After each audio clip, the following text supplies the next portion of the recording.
할렐루야, 주님이 허락하신 복된 주일입니다. 마음을 다해서 함께 예배하기를 원합니다. 또 다시 격리 기간에 들어가서 함께 예배할 수 없지만 또 각자의 자리에서 마음과 정성을 다해서 하나님께 정성을 다해 예배를 드리면 좋겠습니다. 기도하겠습니다. 하나님이여, 주의 도는 극히 거룩하시오니 하나님과 같이 위대하신 신이 누구오니이까. 주는 기이한 일을 행하신 하나님이시라. 민족들 중에 주의 능력을 알리시고 주의 팔로 주의 백성 곧 야곱과 요셉의 자손을 속량하셨나이다. 아멘. 우리의 모든 죄를 속량하사 하나님의 백성 삼아주신 위대하신 하나님을 찬양합니다. 죄의 노예되어 감히 천국을 꿈꿀 수 없었던 저희들에게 아들의 피로 죄사함 주시고 영원한 나라에 속한 자녀로 살게 하신 어린 양 예수 그리스도의 은혜에 감사드립니다. 이 복된 주일, 또 어쩔 수 없는 상황 속에서 각자의 처소에서 예배를 드립니다. 주님의 전을 사모하는 마음이 우리 안에 있게 해주시고 형제가 함께 주 안에서 동거하는 것을 기뻐하시는 하나님 마음이 기쁘시도록 예배가 회복될 수 있도록 주여 속히 역사해 주시옵소서. 각자의 삶의 형편과 처지를 아시는 하나님, 주님 이 시간 내가 할 수 있다는 모든 교만을 내려놓고 겸손히 주님을 의지하고 바라보는 자들마다 마음의 평강을 주시고 공급하시는 여호와 이레 하나님 안에서 샬롬을 누릴 수 있도록 은혜 베풀어 주시옵소서. 오직 주님께 영광이 돌려지는 복된 시간 되게 하시고 예배하는 모든 자들의 마음에 시원함이 있게 해 주시옵소서. 믿사오며 우리 찬양의 영원한 제목이신 어린 양 예수 그리스도의 이름으로 간절히 기원하옵나이다. 아멘. 함께 찬양 드리겠습니다. 이 시간 다 함께 마음을 모아 우리 하나님께 찬양을 올려드리기를 원합니다. 한주간 동안 우리가 어떻게 살았든지 우리를 그 모습 그대로 받아주시는 주님의 보혈의 은혜를 함께 찬양하기를 원합니다. 주 보혈 날 정결케 하고 주 보혈 날 자유케 하니 나 예배하는 이 시간 나의 모든 것을 주께 드리네. 주의 손 날 위해 찢기셨고 주의 발 날 위해 박히셨으니 내가 사는 것이 아니요 오직 주를 위해 사는 것이라. 주의 손에 나의 손을 포개고 주의 손에 나의 손을 포개고 또 주의 발에 나의 발을 포개요. 나 주와 함께 죽고 또 주와 함께 살리라. 영원토록 주 위에 살리라. 주의 손에 나의 손을 포개고 주의 손에 나의 손을 포개고 또 주의 발에 나의 발을 포개요. 나 주와 함께 죽고 또 주와 함께 살리라. 영원토록 주 위에 살리라. 주 위에 살리라.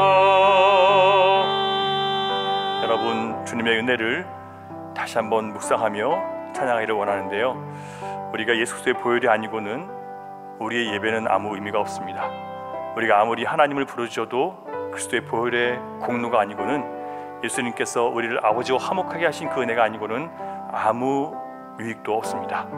이 시간 우리로 예수 그리스도의 피를 통해서 아버지 하나님과 화목하게 하신 아버지의 사랑, 그 사랑에 힘입어서 다시 한번 우리 나를 씻으신 주 은혜를 생각하며 기쁨으로 감사하며 찬양하면 좋겠습니다. 주보혈 주 보혈 날 정결케 하고 주 보혈 날 자유케 하니 주 앞에 나 예배하는 이 시간 나의 모든 것을 주께 드리네. 주의 손 날 위에 지키시고 주의 손 날 위에 지키셨고 주의 발 날 위에 박히셨으니 이제는 내가 사는 것이 아니요 오직 주를 위해 사는 것이라. 주의 손에 나의 손을 포개고 주의 손에 나의 손을 포개고 또 주의 발에 나의 발을 포개요. 나 주와 함께 죽고 또 주와 함께 살리라. 영원토록 주 위에 살리라. 주의 손에 나의 손을 포개고 주의 손에 나의 손을 포개고 또 주의 발에 나의 발을 포개요. 나 주와 함께 죽고 또 주와 함께 살리라. 영원토록 주 위에 살리라. 주 위에 살리라. 이 시간 우리가 드린 고백이 아버지께 상달되었음을 믿습니다. 아멘. 우리 다 함께 힘차게 내가 예수 믿고서 죄 사함 받아 찬양하겠습니다.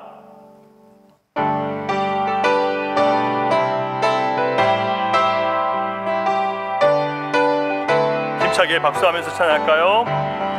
내가 예수 믿고서 죄 사함 받아 나의 모든 것 다 변했네.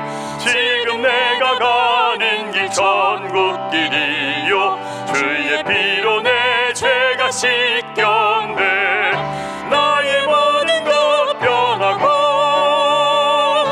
그 피로 구속받았네. 하나님은 나의 구원 되시오니 내게 정죄함 없겠네. 주님 밝은 빛 되사 어둠 해치니 나의 모든 것 다 변했네. 지금 내가 주 앞에 온전케 되면 주의 공로를 의지함일세. 나의 모든 것 변하고 그 피로 구속받았네. 하나님은 나의 구원 되시오니 내게 정죄함 없겠네. 내게 성령 임하고 계신 사랑 나의 맘에 가득 채우며 모든 공포 내게서 물리치시니 내 맘 항상 주 안에 있겠네. 나의 모든 것 변하고 그 피로 구속받았네. 하나님은 나의 구원 되시오니 내게 정죄함 없겠네. 아멘.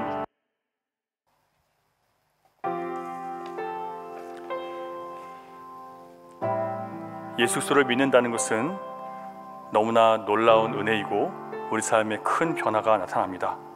우리가 가는 길이 이제는 천국길이 됐습니다. 주의 피를 의지함으로 이제 나는 이 땅 가운데 살아가는 그 모든 삶이 하나님의 관심과 보호와 사랑 가운데 있음을 우리는 믿습니다. 시편의 기자는 이렇게 고백합니다. 하나님은 우리의 피난처시요 힘이시니 환난 중에 만날 큰 도움이시라. 그러므로 땅이 변하든지 산이 흔들려 바다 가운데 빠지든지 바닷물이 솟아나고 뛰놀든지 그것이 넘침으로 산이 흔들릴지라도 우리는 두려워하지 아니하리로다. 아멘. 이 약속은 구약시대의 시편 기자에게만 주어진 약속이 아니라 오늘 이 흔들리는 시대, 이 격동하는 시대, 앞이 보이지 않는 막막한 시대를 살아가는 저와 여러분에게 주신 하나님의 약속이기도 합니다. 약속을 의지하고 어떤 일이 벌어지든지 주님 의지하고 두려워하지 않겠습니다. 이 고백을 함께 찬양으로 드리면 좋겠습니다. 땅이 변하든지 산이 흔들려도 난 두렵지 않네. 함께 고백합니다.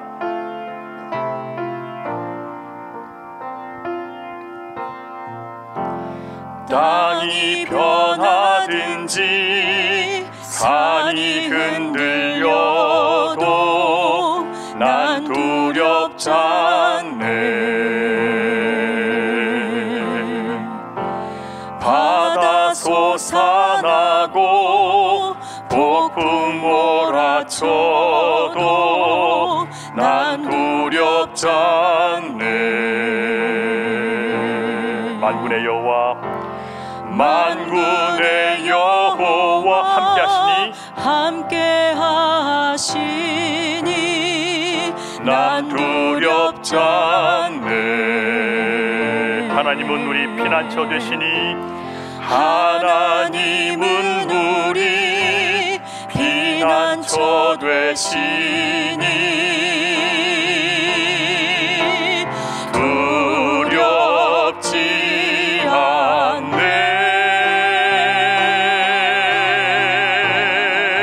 주는 나의 피난처, 주는 나의 피난처, 주님을 의지하리. 주는 나의 피난처, 주는 나의 피난처, 주님을 의지하리. 흔들리고 두려워하는 나에게 선포하시기 바랍니다. 주는 나의 피난처, 주는 나의 피난처, 주님을 의지하리. 주는 나의 피난처, 주는 나의 피난처, 주님을 의지하리. 더 높은 목소리로 찬양합니다. 땅이 변하든지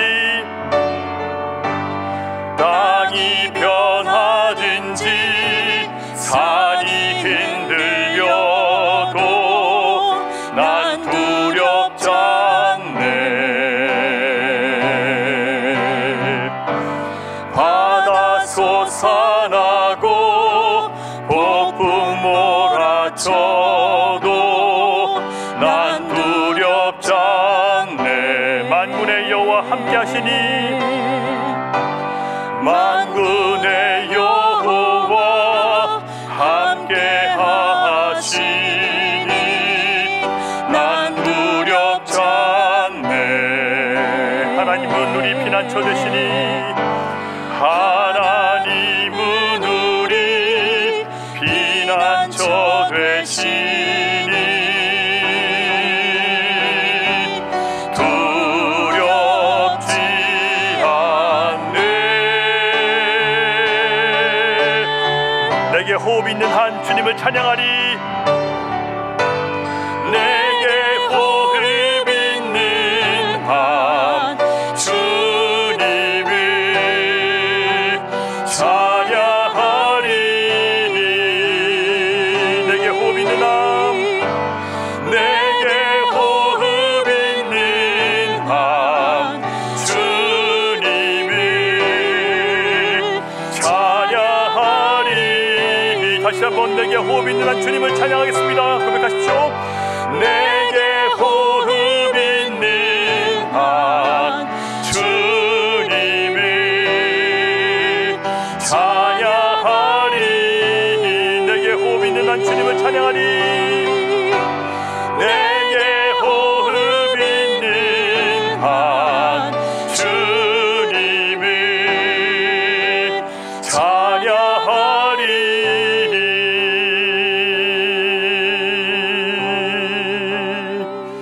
여러분, 주님은 우리에게 이렇게 분명한 약속을 주셨습니다.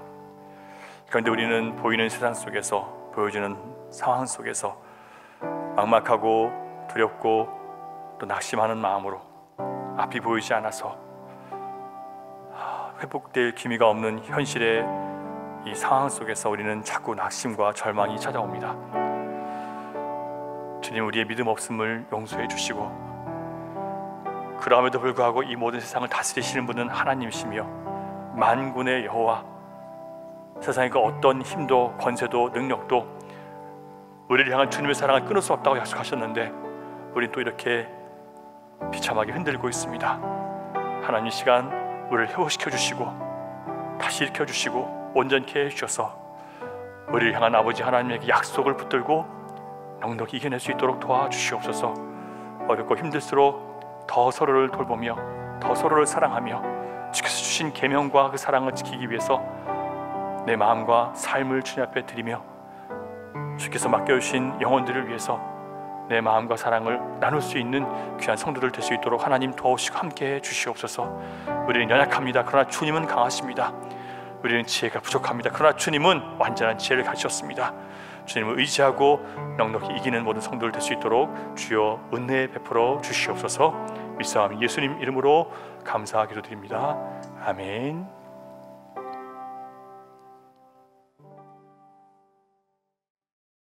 다 함께 사도신경으로 신앙 고백하겠습니다. 나는 전능하신 아버지 하나님 천지의 창조주를 믿습니다. 나는 그의 유일하신 아들 우리 주 예수 그리스도를 믿습니다.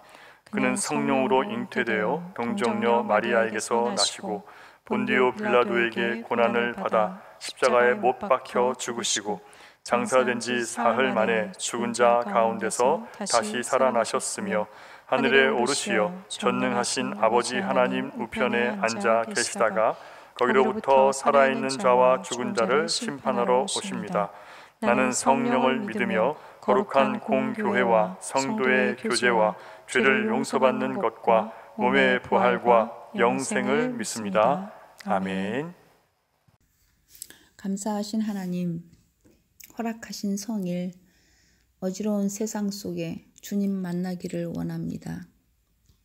오직 주님 주신 말씀 안에 참 안식과 참 평안이 있음을 고백하며 이 시간 온몸과 정성 다해 주께 경배해 드립니다. 주님의 거룩하심 앞에 다가갈 수 없는 저희들이지만 예수의 피를 힘입어 담대히 나아가길 원하오니 우리의 예배를 받아 주시옵소서. 세상은 날로 어두워지고 육체의 질병으로 아파하는 자, 경제적으로 눌림을 당하는 자, 무력감으로 외로워하는 자 넘쳐나지만 이 아픈 세상에 주님 주신 은혜 또한 넘쳐남을 믿습니다. 우리를 통하여 일하시는 하나님, 아파하는 자와 함께 기도하고 함께 위로하며 주께 부르짖는 우리들이 되게 하여 주시옵소서. 그리하여 이 땅에 사는 날 동안 주님 명령하신 선한 청지기 역할 잘 감당하여 주님의 뜻이 이 땅에 이루어지기를 기도드립니다. 주님 허락하신 일평생 반복되는 상황들 속에서 사탄은 끊임없이 우리를 올가매고 세상의 종로로 타며 심판받을 자로 이끌려 합니다. 주님 깨어서 말씀에 순종하는 자로 인도하여 주시옵소서. 세상 권세 끊으신 예수를 더욱 바라보게 하여 주시옵소서.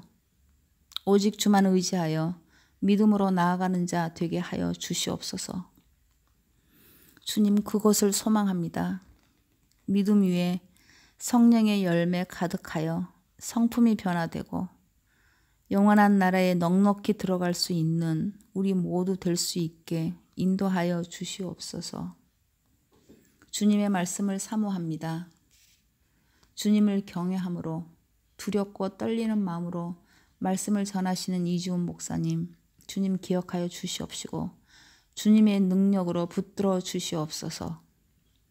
수고하시는 교사와 청년부 함께하여 주시옵시고 흩어져 있는 성도님들 한 성령 안에서 연결되어 있음을 믿습니다. 주께 드리는 새날 허락하심에 감사드리며 이 모든 말씀 만물의 주관자 되시고 왕이신 예수님의 이름 받들어 기도드렸습니다. 아멘. 교회 소식 알려드리겠습니다. 먼저 예배 안내해 드릴 텐데요. 5월 30일까지 대면 예배가 금지되었습니다. 그래서 예배 영상을 오전 9시 30분에 말씀으로만에 올려드립니다. 여러분 각자 예배 드리는 시간에 맞추어서 가족들과 함께 예배 드리시면 좋겠습니다. 가정에서 드리는 예배지만 여러분 최선을 다하고 마음을 다해서 함께 예배하시면 좋겠습니다. 수요 성경 강해 요한계시록 장별로 계속 공부하고 있습니다. 8시에 시작하는데요. 7시 50분에 줌으로 올라가는 링크로 들어오시면 말씀으로만의 줌 링크 올려드리는데요. 들어오셔서 좀 일찍 준비하셔서 8시에 시작할 수 있도록 그렇게 해주시면 좋겠습니다. 6시 30분에 자료는 올라갑니다. 새벽 예배는 월요일부터 금요일까지 페이스북 라이브로 계속 드려집니다.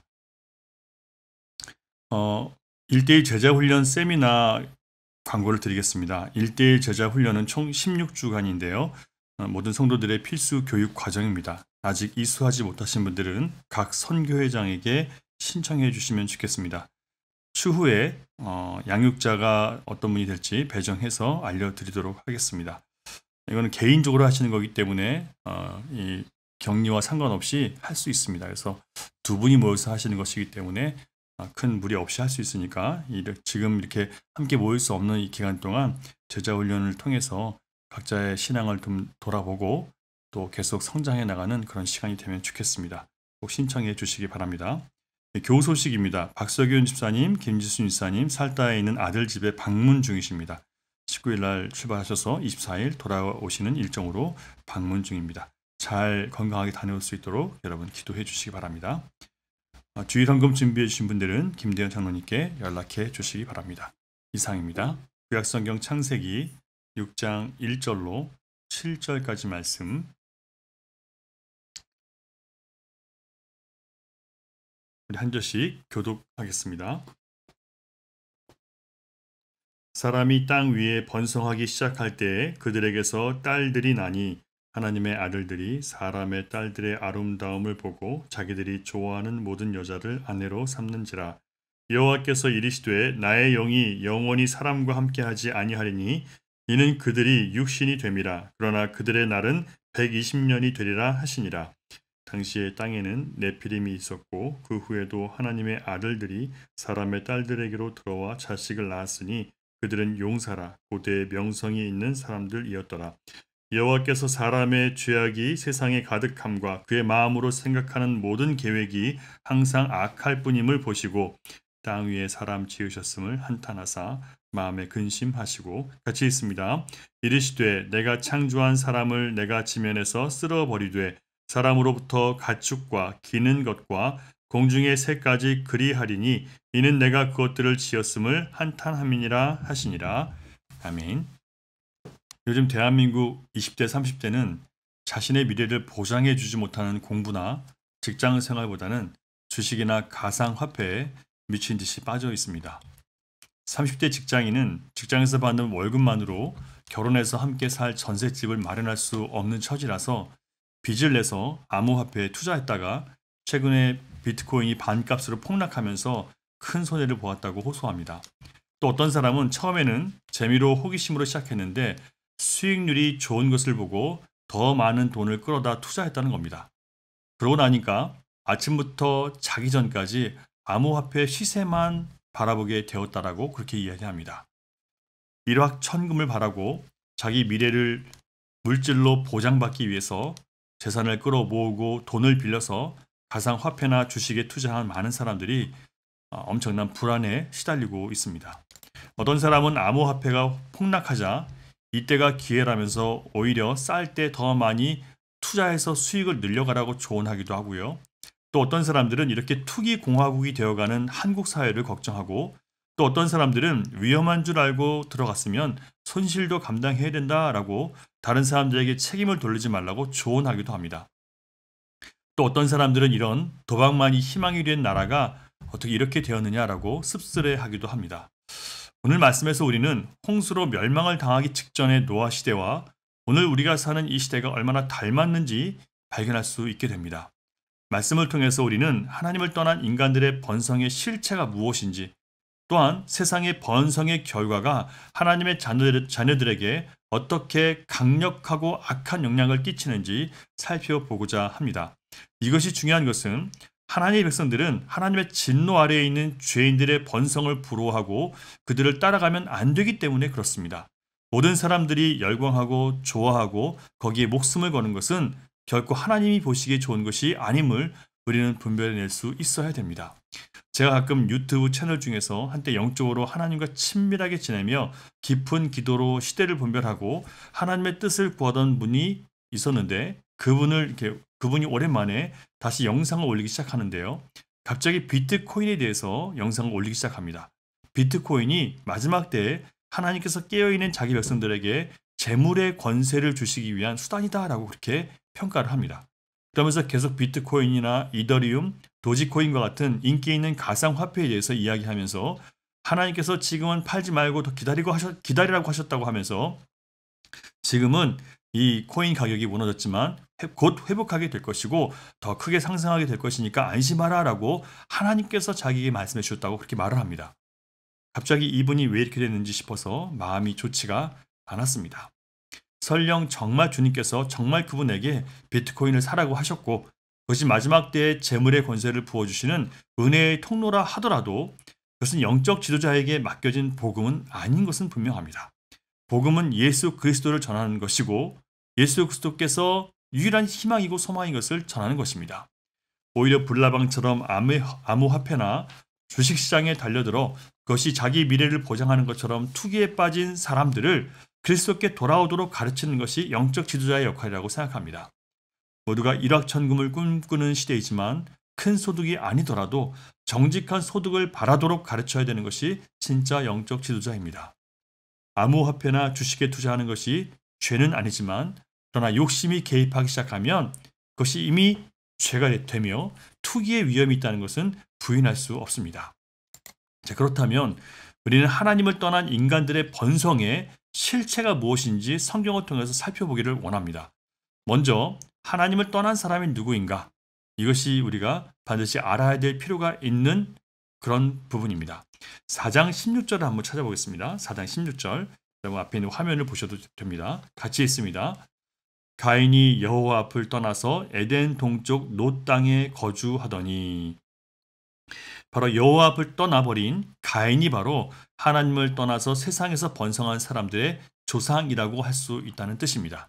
그는 의롭지 않은 제사를 드림으로 하나님께서 그의 제사를 받지 않으셨고 동생 아벨의 제사만 받으시자 화가 난 가인은 동생 아벨을 들로 데리고 나가서 쳐 죽였습니다.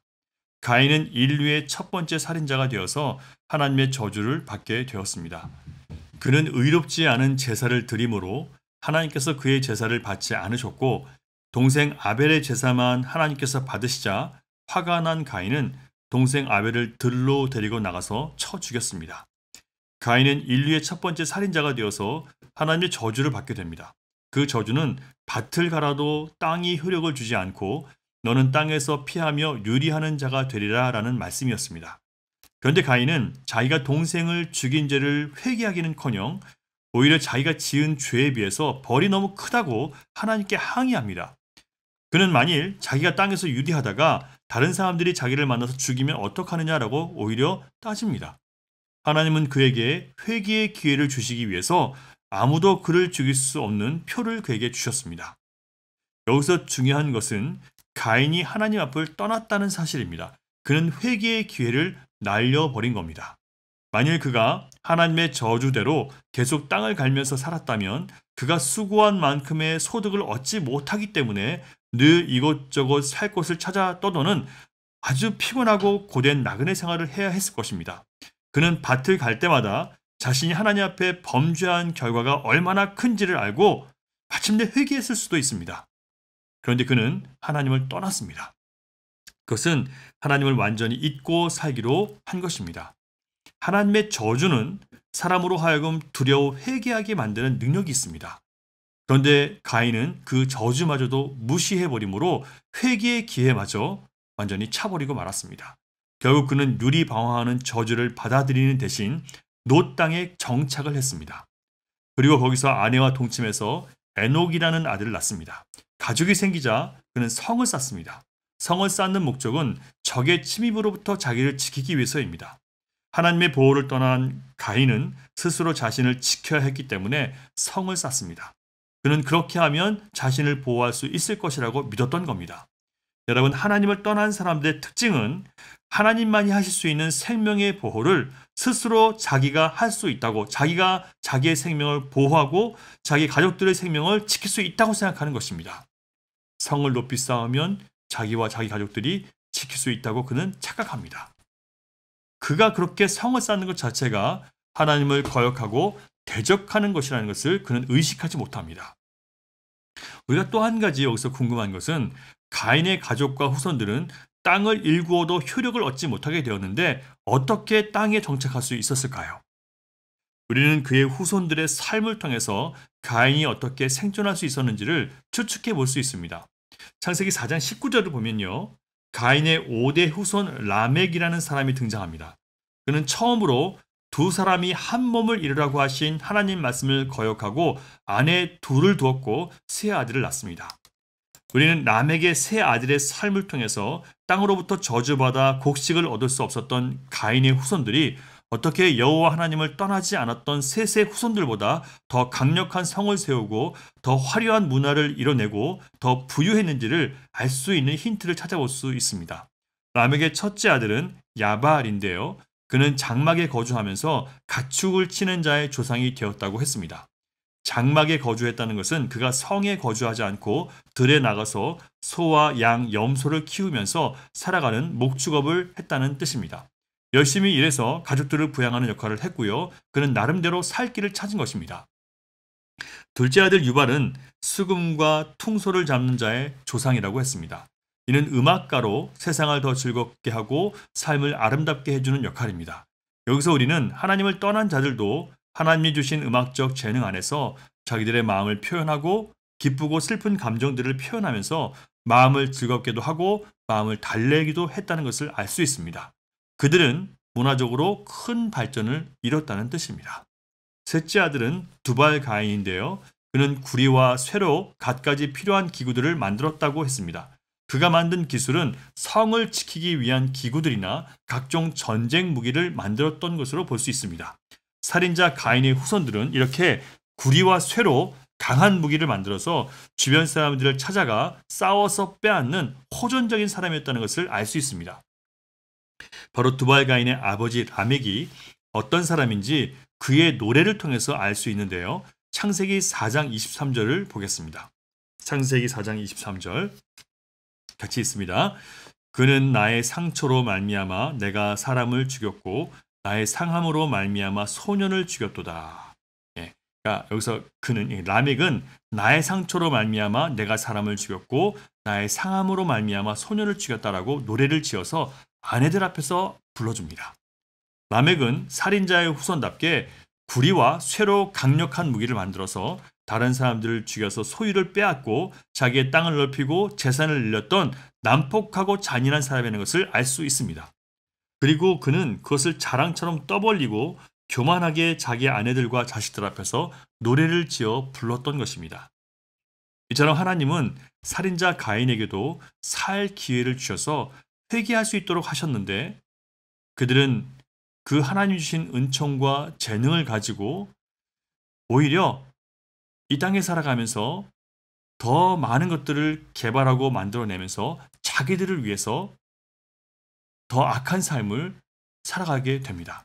그리고 누구보다 더 자기들을 즐겁게 하는 삶을 만들어내고 문화를 만들어냅니다. 그런데 이렇게 하나님을 떠난 자들이 세상에서 번성하게 되면서 하나님의 자녀들에게 강력하게 악한 영향을 끼치게 되는데요. 어떤 영향을 끼쳤는지 우리가 두 번째 주제로 이 문제를 생각해 보려고 합니다. 6장 1절을 보겠습니다. 같이 읽을게요. 시작. 사람이 땅 위에 번성하기 시작할 때 그들에게서 딸들이 나니. 여러분, 하나님을 떠나서 자기들을 기쁘게 하는 것이 전부인 사람들의 딸들이 자기들의 외모를 얼마나 아름답게 가꾸고 치장했겠습니까? 바로 하나님을 떠나서 세상에서 번성한 사람들이 낳은 딸들이 하나님의 아들들에게 영적으로 심각한 위협이 될 만큼 파격적으로 아름다웠다는 뜻입니다. 2절을 보면 하나님의 아들들이 사람의 딸들의 아름다움을 보았다라고 합니다. 사람의 딸들은 알겠는데 하나님의 아들들은 또 누구일까요? 4장 26절을 보면 그 힌트를 알 수 있습니다. 4장 26절 같이 읽습니다. 시작. 셋도 아들을 낳고 그의 이름을 에노스라 하였으며 그때의 사람들이 비로소 여호와의 이름을 불렀더라. 아멘. 하나님께서 셋에게 에노스를 주신 다음에 여호와라는 이름을 계시해 주셨고 그때부터 여호와의 이름을 부르면서 예배했던 사람들을 하나님의 아들들이라고 말할 수 있습니다. 그래서 에노스라는 이름의 뜻은요, 약하다, 깨지기 쉽다라는 뜻입니다.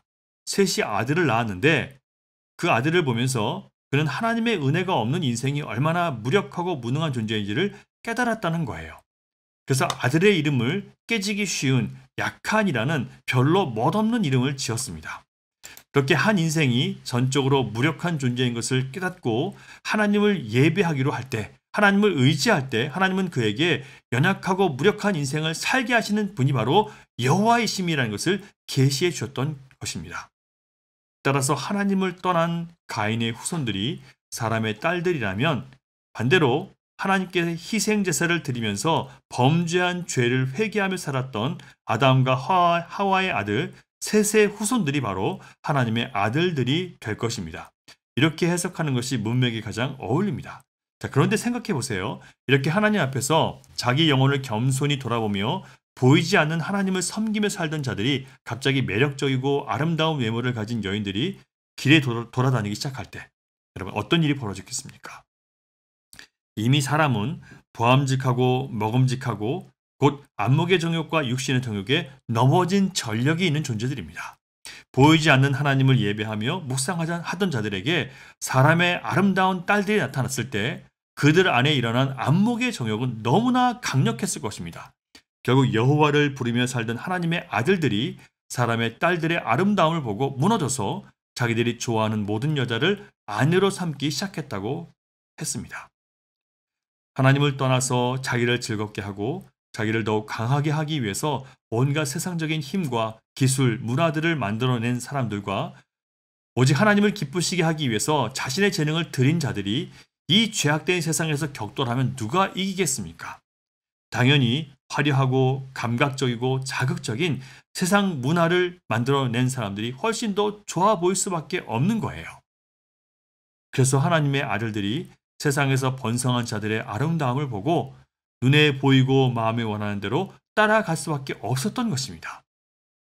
하나님을 떠난 자들의 번성에 하나님을 따르던 자들의 눈과 마음이 빼앗겼을 때 그들은 결코 이길 수 없었다는 뜻입니다. 자, 두 번째로 하나님을 떠난 자들의 번성이 하나님 백성들에게 끼쳤던 두 번째 악한 영향력은 세상에서 번성한 자들과 타협함을 통해서 세속주의에 빠진 괴물 같은 신자들을 양산했다는 겁니다. 이 괴물 같은 신자들은 네피림을 말합니다. 4절을 보면 당시에 땅에는 네피림이 있었고 그 후에도 하나님의 아들들이 사람의 딸들에게로 들어와 자식을 낳았으니 그들은 용사라 고대의 명성이 있는 사람들이었더라 라고 기록하고 있습니다. 네피림은 히브리어로 떨어지다라는 뜻을 지닌 나팔에서 파생된 단어입니다. 따라서 네피림이란 단어는 타락한 천사들의 후손이라고 주장하는 학자들도 있습니다.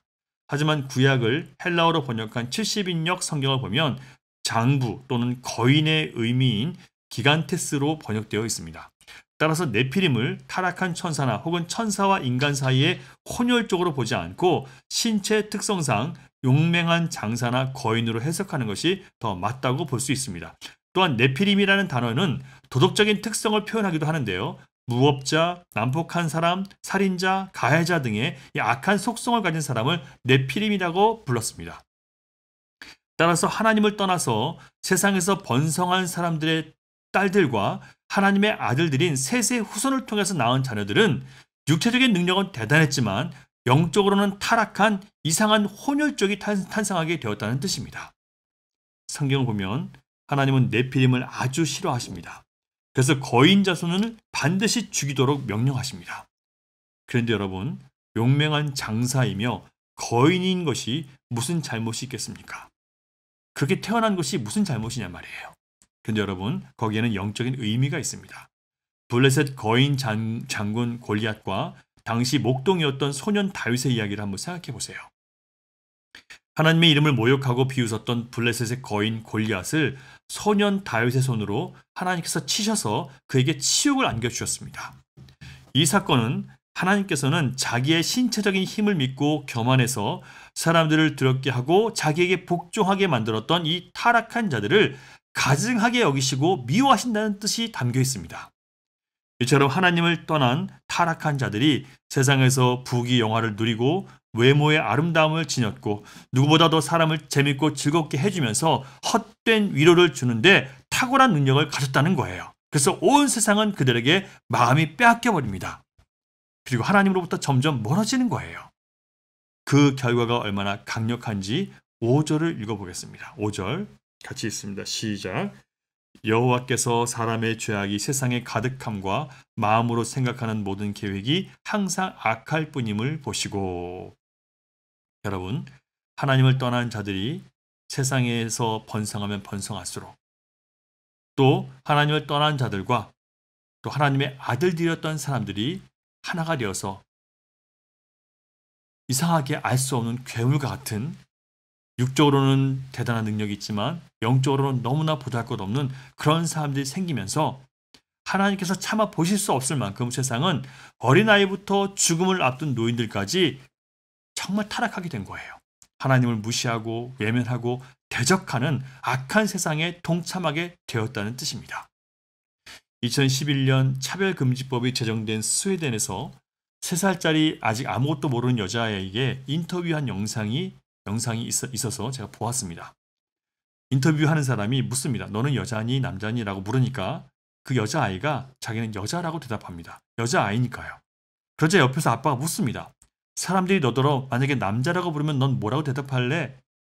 그러자 아이가 그러면 그날은 나는 남자하고 그 다음날부터 다시 나는 여자 할래요. 이렇게 대답을 합니다. 그러자 부모는 자랑스럽다는 듯이 우리는 아이들이 자라면서 스스로 성 정체성을 찾도록 교육하고 있다고 그렇게 대답을 합니다. 여자로 태어났는데 누가 봐도 여자인데 여자라고 하면 성 정체성을 강요하는 것이라고 합니다. 자기가 남자라고 여기면 남자가 되는 것이 올바른 성 정체성 교육이라고 그들은 주장하고 있습니다. 그리고 그것이 오늘 대한민국에서도 그 일을 하겠다고 지금 법을 발의해서 준비하고 있는 겁니다. 그래서 싸우고 있는 거예요. 여러분, 남자와 여자를 창조하셨다는 성경의 말씀을 그들은 반대하고 대적하는 것입니다. 그런데 지금은 기분에 따라서 여러분 남자가 되기도 하고 여자가 되기도 하고 양성이 되기도 한다는 거예요. 하나님 말씀을 완전히 바꿔놓는 겁니다. 이렇게 교육받은 아이들이 하나님의 말씀인 성경을 어떻게 바라보게 될까요? 그들에게는 진리라는 게 없어요. 절대적인 것이 없습니다. 이렇게 악이 세상에 가득하게 되었을 때 바로 그때 하나님은 사람 지으셨음을 한탄하셨다라고 기록하고 있습니다. 그리고 하나님은 그들을 떠나셨어요. 3절입니다. 같이 있습니다. 여호와께서 이르시되 나의 영이 영원히 사람과 함께하지 아니하리니 이는 그들이 육신이 됨이라. 그러나 그들의 날은 120년이 되리라 하시니라. 하나님은 이렇게 하나님의 자녀의 거룩함과 영적인 복보다 세상의 아름다움과 즐거움에 빠져서 결국 타락한 자들 안에 함께 하실 수가 없는 거예요. 하나님의 영, 곧 하나님의 형상이 떠난 사람은, 타락한 육신만 따르게 된 사람은 더 이상 영원한 심판의 저주와 죽음밖에 남지 않는 거예요. 아무 소망이 없는 짐승과 다를 바 없는 존재가 되었습니다. 그들이 아무리 자신들의 가치와 인간의 존엄성을 주장해도 인간을 존귀하게 지으신 하나님을 모르는 사람들은 어리석은 짐승에 불과합니다. 시편 29편 20절을 보면 존귀하나 깨닫지 못하는 사람은 멸망하는 짐승 같도다라고 기록하고 있습니다. 시편 14편 1절을 보면 어리석은 자는 그의 마음에 이르기를 하나님이 없다 하는도다. 그들은 부패하고 그 행실이 가증하니 선을 행하는 자가 없도다라고 이야기합니다.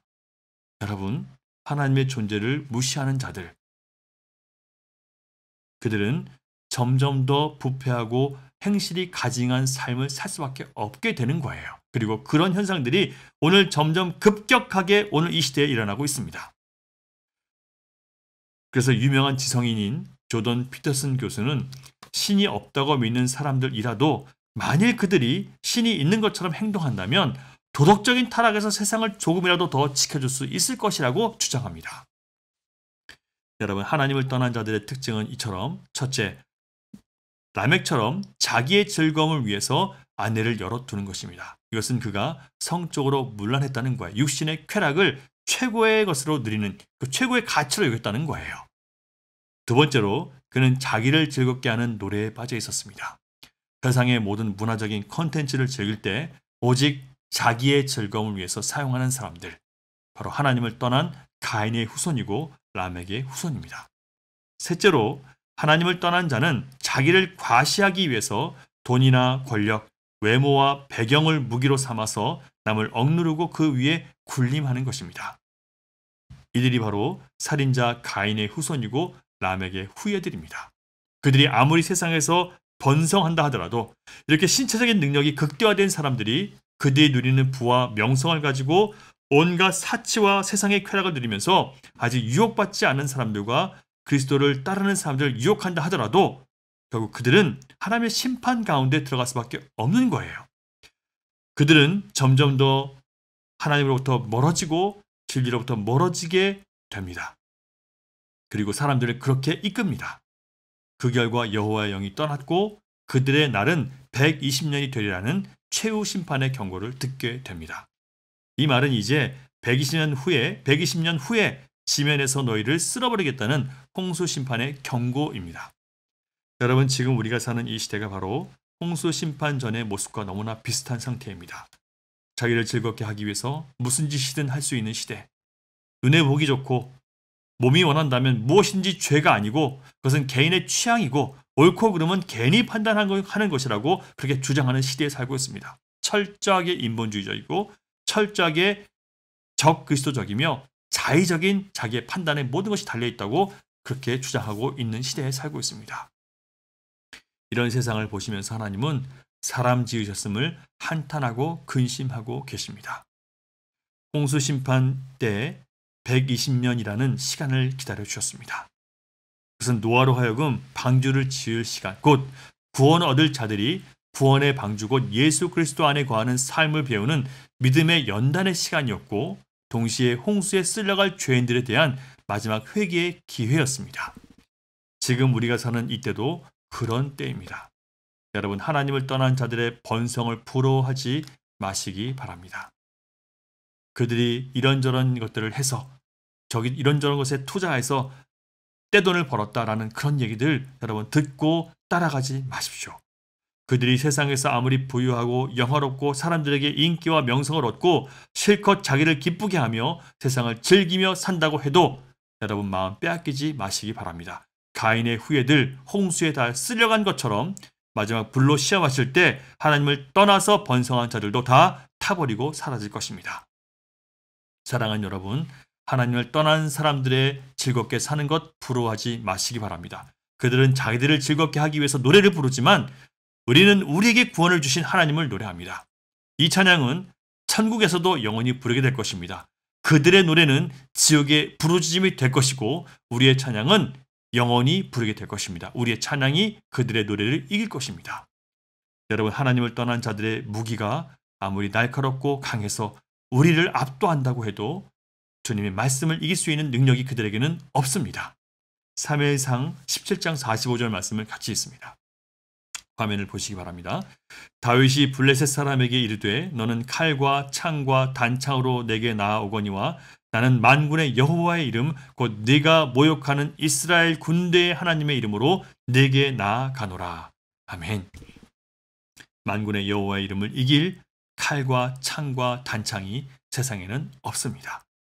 사랑하는 여러분, 하나님은 이 시대에도 육체의 능력과 힘을 믿고 하나님을 대적하며 하나님의 백성들을 유혹하고 모욕하며 넘어지게 하는 자들을 미워하시고 심판하십니다.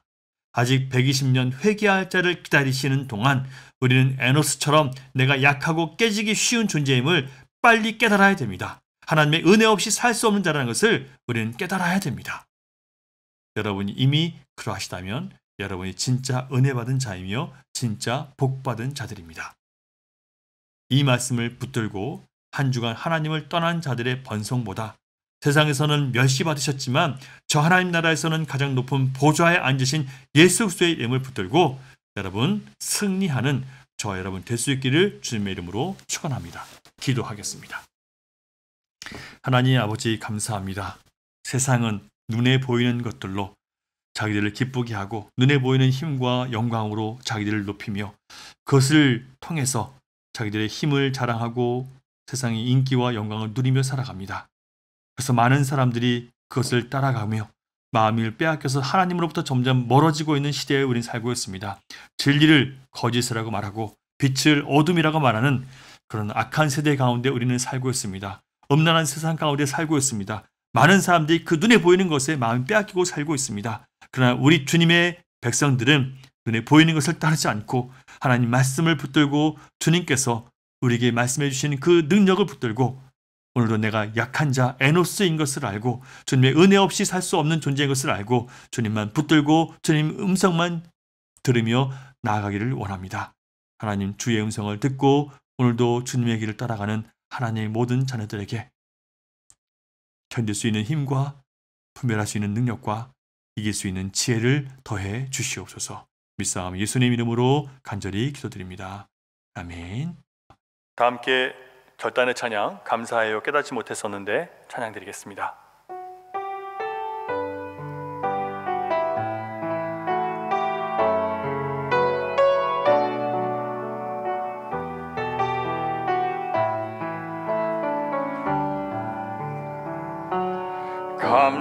감사해요 깨닫지 못했었는데 내가 얼마나 소중한 존재라는 걸 태초부터 지금까지 하나님의 사랑은 항상 날 향하고 있었다는 걸 고마워요 그 사랑을 가르쳐준 당신께 주께서 허락하신 당신께 그리스도의 사랑으로 더욱 섬기며 이제 나도 세상에 전하리라. 당신은 사랑받기 위해 그리고 그 사랑 전하기 위해 주께서 택하시고 이 땅에 심으셨네. 또 하나의 열매를 바라시며 당신은 사랑받기 위해 당신은 사랑받기 위해 그리고 그 사랑 전하기 위해 주께서 택하시고 이 땅에 심으셨네. 또 하나의 열매를 바라시며 또 하나의 열매를 또 하나의 열매를 바라시며